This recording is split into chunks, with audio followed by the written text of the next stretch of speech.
first things first, let's jump into Monday Night Raw this week. Richard, you and I were talking off the air. We really just felt like this show, it had some great moments, matches. It really was just building for more stuff to take place for next week's episode. Yeah, nothing wrong with that because the build-ups were pretty good. So I thought this was a 2-match show. You know, Kairi Sane and Bayley. I thought that was a really good match. That was probably Kairi's best solo match on the main roster. Yeah. And Big Show and Randy Orton. Yeah, they had a good match. Yeah. That was like a pay-per-view quality match. Yeah. Yeah, so this was the fallout from Extreme Rules. The horror show. Yeah, and so you could tell they're already building up their new storylines moving forward. Yeah. All that stuff. But yeah, so for at the end of Extreme Rules, we saw Sasha, like a big heist, stole the Raw Championship, ran out of the building. Bingo. Asuka was upset, and so Stephanie McMahon appeared this week on Monday Night Raw just to pretty much say, hey, listen, you're not the real Raw Women's Champion. Asuka's still champion. And they're pretty much going to have a match next week, next episode of Raw to kind of settle the score, right? More or less. But with that being said, then we saw, Kairi Sane taking on Bayley.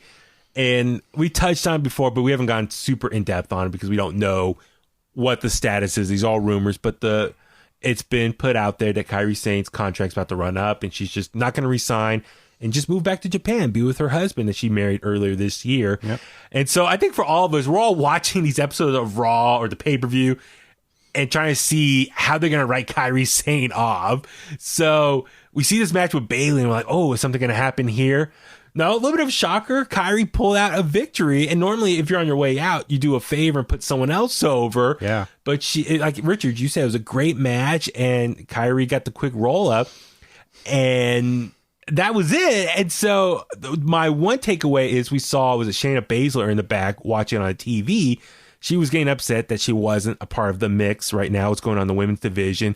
So for me, just seeing that, I anticipate that Shayna Baszler is going to be the one to maybe take out Kairi Sane. Just like in NXT. Yeah, and just like Ryder. Yeah, they do have history, but also maybe, injury, injure her somehow, and then that's how they write Kairi Sane off. But therefore, Asuka is going to get upset, and then that's going to set up maybe their rivalry for SummerSlam. That's what I'm guessing. I like that. I think Kairi's staying. That's just my piece. Really? You think? Big old swerve, man. Oh, yeah. Yeah. Big old swerve. I don't believe everything I read on the internet. To me, that's I don't know. There's just been so many rumors, and it feels like every week the rumors get squashed. So Yeah. Well, and that's the thing. It's not just Kairi either. I mean, people are reporting that this person's jumped there, this person's jumped there. I mean, I saw something the other day about Zicky Dice still being a part of the NWA. So it's like, I know. Yeah. No. And that's the thing. It's like we talk about stuff, and then the next day it goes debunked. 180. Yeah, it goes debunked. It goes 180, different directions. Yeah, I mean, like I wonder if there's like just a mastermind of people like, okay, what we're gonna make up this week? That's what the dirt sheets do. They lie.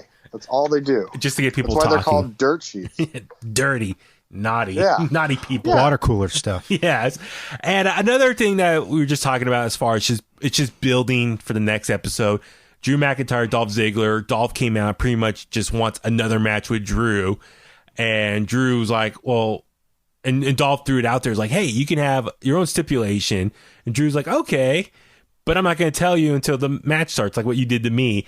And so that match is going to be next week. And we all assume it's for the WWE Championship. Well, in the last day or so, it was announced that their match this coming week on Raw is going to be a non-title match. So it's just going to be pretty much the two of them going at it for no major stakes on the line. Yeah. Well, typically, if you beat the champion in a non-title match, you're the number one contender. So yeah.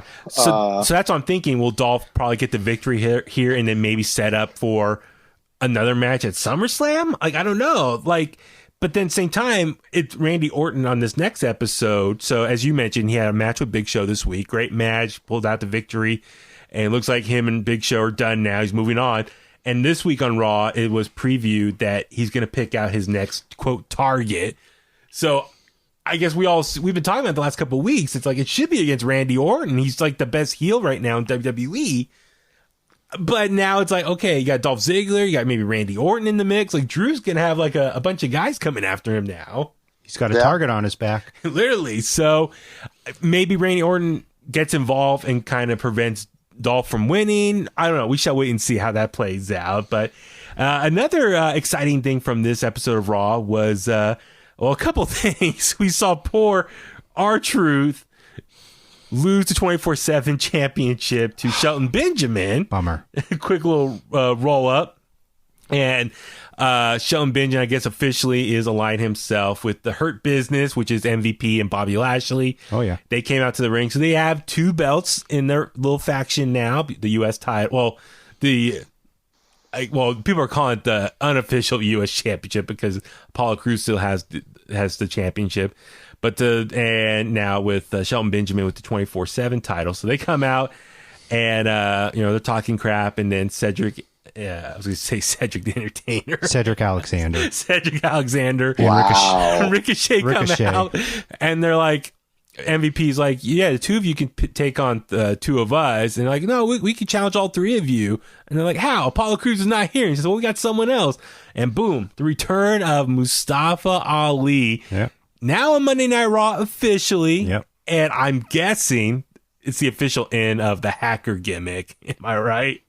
The hacker. I still don't know. Like it felt like it kind of had legs when they were doing it, and then it just stopped. So, yeah. It just because there was a rumor that it was a woman's voice at one point, and so we'll see. Maybe something will come out of it. Maybe something won't. Well, that's the thing. So Mustafa Ali, he was injured, and then I guess he came back to SmackDown, and then they didn't have anything for him, so he was just sitting there. And I guess he asked to go to Raw because he saw everything Paul Heyman was doing at the time with the younger talent.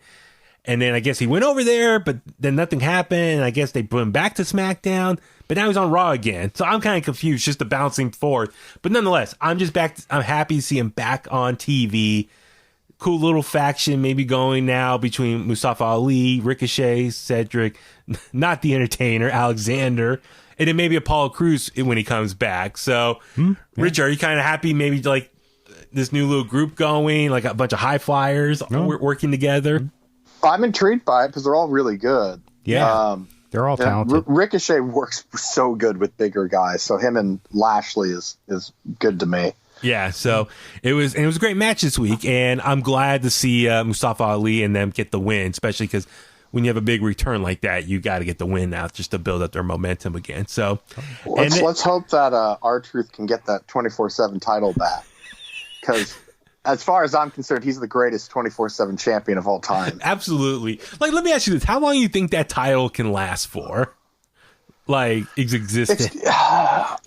I mean, like they're gonna have to retire it eventually. How long did the hardcore title lasted? Like a good longer than you'd remember. Yeah, it was a good several years if I remember.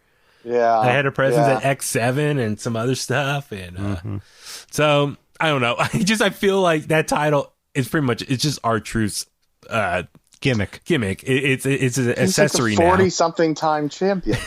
Yeah, 7-Eleven. I mean, the hardcore title. I mean, Pat Patterson and Gerald Briscoe were a former champion. You know? So, don't you dare disparage the good goddamn name of Pat Patterson and Gerald Briscoe. but no, overall, Raw.